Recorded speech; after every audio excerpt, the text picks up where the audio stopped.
Welcome back to this special edition of Discovery Today and our exclusive look at the amazing underwater exploits of marine archaeologist Frank Gaudiot.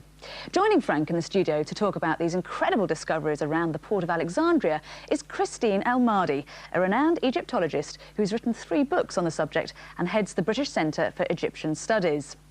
As we saw in part 1, Frank Gaudiot first teamed up with the Discovery Channel in an attempt to locate the long-lost royal quarters of Alexandria after a decade of studying ancient records and archives.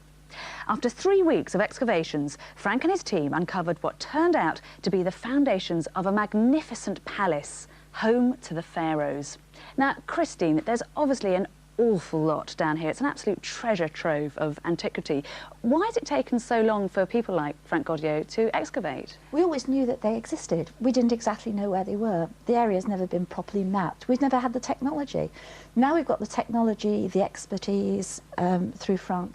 What we need more desperately is to be able to map it, to know what there is, and then after that we can work out how to develop it further, how to preserve it.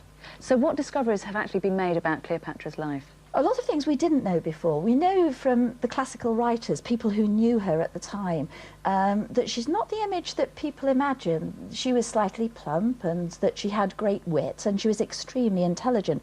But it's the little things that intrigue me. The discovery of a lot of the inscriptions that we see, that France discovered, that come from objects 1,000 years older, 1,000 years before her time. So she was actually an antiques collector. It looks like she's sent her people out to do raids on previous palaces and bought the columns and the obelisks and the statues just because she loved them. What was the greatest surprise to you, Frank?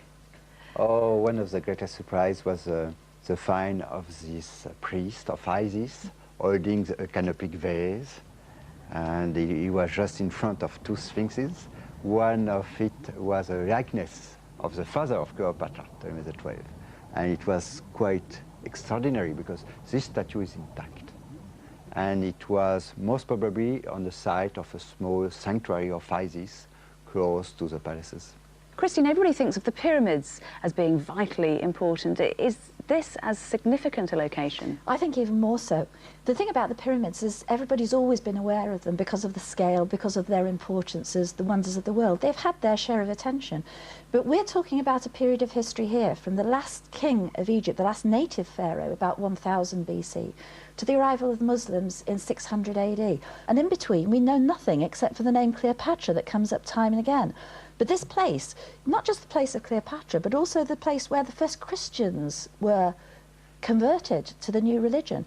This is where the great emperors once trod. So the history is vast. Now, Christine, everybody's heard of Antony and Cleopatra. Do you expect there are going to be concrete remains of their love affair down at the bottom of the sea? I don't know.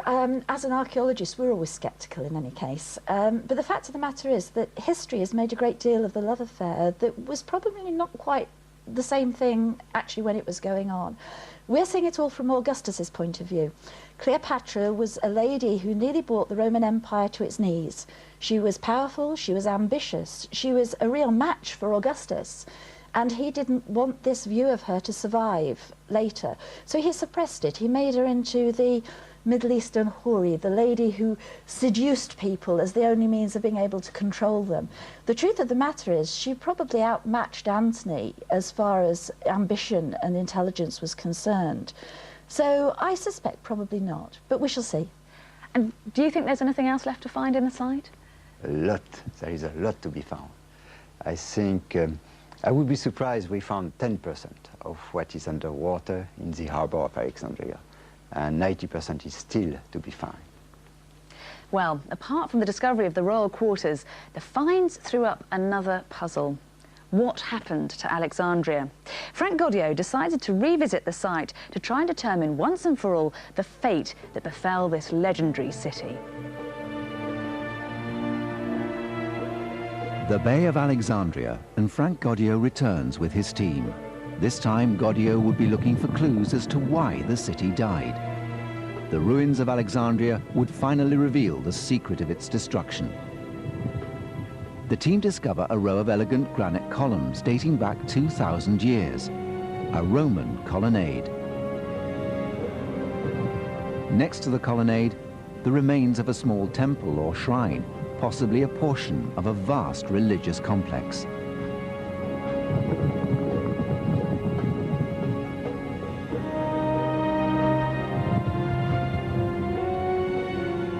And below these ruins, a mysterious crevice filled with sand. Here we are finding very big crevice, like that, crossing the side. When the sand is vacuumed away, a walled trench is revealed. The shape tells the team it's man-made, but there's a deeper chasm beneath it. It would appear that an earthquake hit the city. Ancient engineers repaired the collapse by digging a long trench, a sequence of destruction, repair, and renewal. Was it possible that a major earthquake finally destroyed ancient Alexandria? The team already knows from historical records that an earthquake hit the city in 365 AD.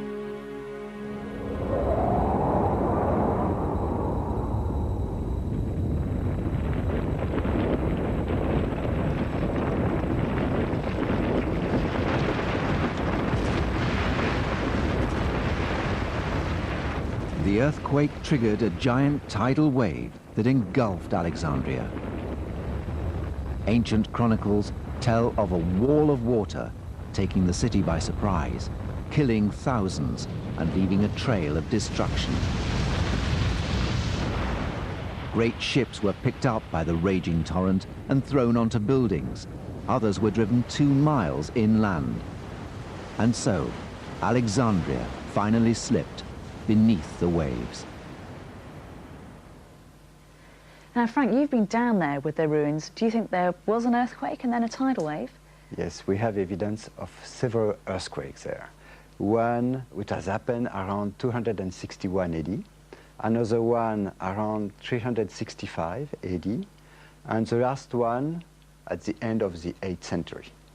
And the second one, the one of 365, we have some text saying that it was followed by a tidal wave, which destroyed most of Alexandria at that time.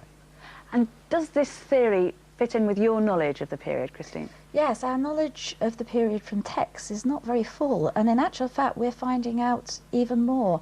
So, for example, it's never been very clear why Alexandria began to diminish in importance and Cairo rose. And it's interesting to note that the rise of Cairo from archaeology we can now time up with the destruction of Alexandria. So it seems that the one resulted in the other. What's it like actually working down there, Frank? Because it seems from these pictures to be very, very murky. Is the water quite polluted?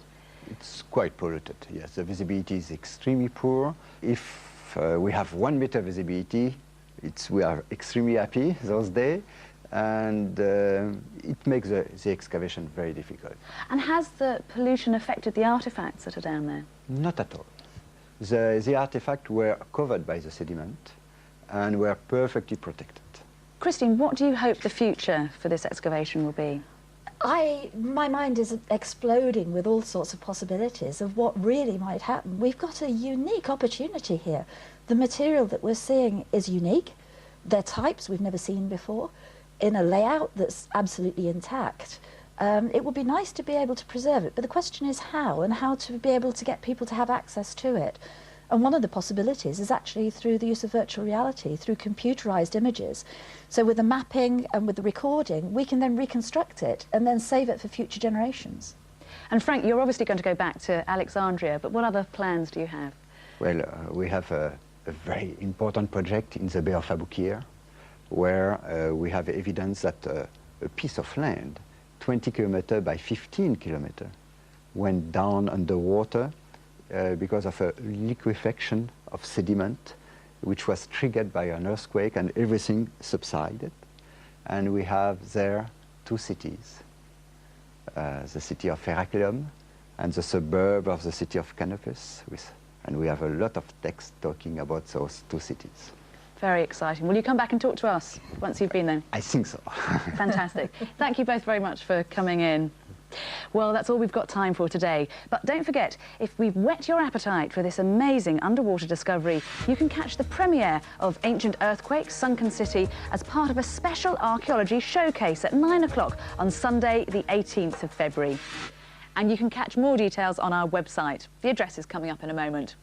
We'll be back in 3 weeks' time with another special edition of Discovery Today, when we'll be discussing the fate of the woolly mammoth with a panel of experts, including one of the team who made the amazing discovery of the Jarkov mammoth in Siberia. Until then, it's goodbye from all of us here at Discovery Today.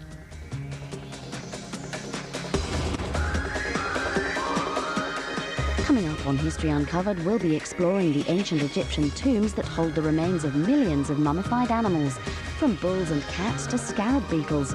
They were honoured at their death by this amazing ritual.